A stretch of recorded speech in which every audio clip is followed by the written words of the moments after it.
புது புது ட்ரெண்டிங் வீடியோக்களை பார்க்க நம்ம தமிழ் ட்ரெண்ட் சேனலை சப்ஸ்கிரைப் பண்ணிக்கோங்க. மறக்காம பக்கத்தில் இருக்கிற பெல் பட்டனை டச் பண்ணி ஆல் அப்படின்ற ஆப்ஷன் வரும், அதை அழுத்திக்கோங்க. அப்போதான் நாம போடுற புது புது வீடியோக்கள் உங்களுக்கு வந்து கொண்டே இருக்கும். இஸ்ரேல் ஈரான் இடையேயான போரால தமிழகத்திற்கு இவ்வளவு பெரிய பாதிப்பு ஏற்படும் அப்படின்ட்டு யாரும் நினைச்சு கூட பார்த்துருக்க மாட்டாங்க. அப்படி என்ன நடந்தது அப்படின்றத பற்றி தெளிவாக பார்க்க போகிறோம். அதுக்கு முன்னாடி இந்த போரை உடனடியாக நிறுத்த வேண்டும் அப்படின்ட்டு நினைக்கிறவங்க இந்த வீடியோவை மறக்காம லைக் பண்ணிக்கோங்க. சரி வாங்க. இஸ்ரேல் ஈரான் இடையேயான போரால வளைகுடா நாடுகளில் இருந்து இந்தியாவுக்கு கிடைக்கும் கச்சா எண்ணெய் தடைபட்டிருப்பதால இந்தியாவின் பல்வேறு பகுதிகளில் சமையல் எரிவாயு சிலிண்டர் தட்டுப்பாடு ஏற்பட்டிருக்கின்றது. குறிப்பாக இந்தியாவில் வீட்டு உபயோக சிலிண்டருக்கு முன்னுரிமை கொடுக்கவும் சமையல் எரிவாயு சிலிண்டர் உற்பத்தியை அதிகரிக்கவும் எண்ணெய் நிறுவனங்களுக்கு மத்திய அரசு அறிவுறுத்தி இருக்கின்றது.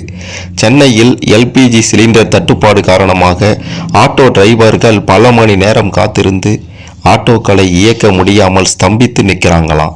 எரிபொருள் பற்றாக்குறை அவங்களுடைய அன்றாட வருமானத்தை கடுமையாக பாதித்திருக்கின்றது. இதனால பெரும்பாலான ஆட்டோக்கள் சாலை ஓரங்களில் நிறுத்தி வைக்கப்பட்டிருக்கின்றது. எல்பிஜி கேஸ் சிலிண்டர் தட்டுப்பாடு நாடு முழுவதும் பெரும் அதிர்வலைகளை ஏற்படுத்தி கொண்டிருக்கின்றது.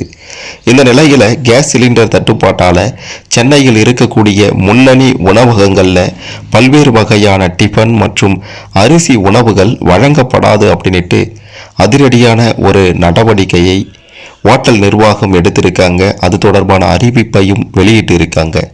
கேஸ் சிலிண்டர் தட்டுப்பாடு காரணமாக சென்னையில் இருக்கக்கூடிய விடுதிகளில் இனி டீ காஃபி கிடையாது.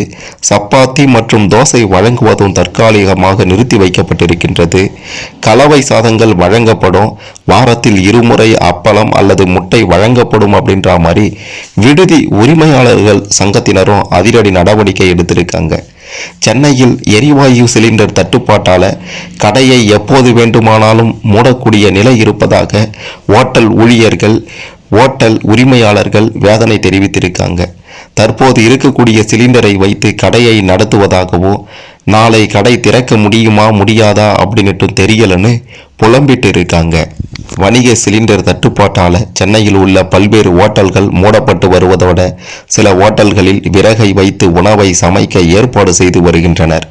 பிரபல ஓட்டல்கள் நேர குறைப்பு உணவு வகைகள் குறைக்கப்பட்டதை அறிவிப்பு பலகை வைத்து வாடிக்கையாளர்களுக்கு தெரிவித்துட்டு இருக்காங்க. அதே மாதிரி சென்னை எழும்பூரில் இருக்கக்கூடிய பிரபல ஓட்டல்ல சிலிண்டர் தட்டுப்பாடு காரணமாக சாப்பாடு கிடைக்காது, வெரைட்டி ரைஸ் மட்டுமே வழங்கப்படும் என்றும் அறிவிப்பு பலகை வைக்கப்பட்டிருக்கின்றது. கேஸ் சிலிண்டர் தட்டுப்பாடு காரணமாக சென்னை மட்டுமல்லாம தமிழ்நாட்டின் பல பகுதிகளிலையும் ஹோட்டல்கள் மூடப்பட்டு வருகின்றது. ஹோட்டல்களில் உணவு கிடைக்காம மக்களும் அலைந்துட்டு இருக்காங்க.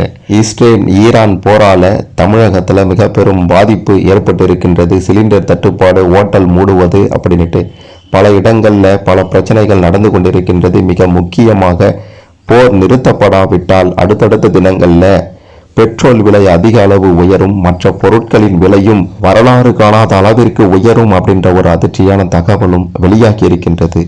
எங்கோ நடக்கக்கூடிய போர் தமிழக மக்களுக்கு பெரும் இடியாக வந்து இறங்கி இருக்கின்றது அப்படின்றதுல எந்த மாற்று கருத்துமே இல்லை. இதை பற்றி நீங்கள் என்ன நினைக்கிறீங்கன்னு உங்களுடைய கருத்துக்களை கமெண்ட்ல சொல்லுங்கள்.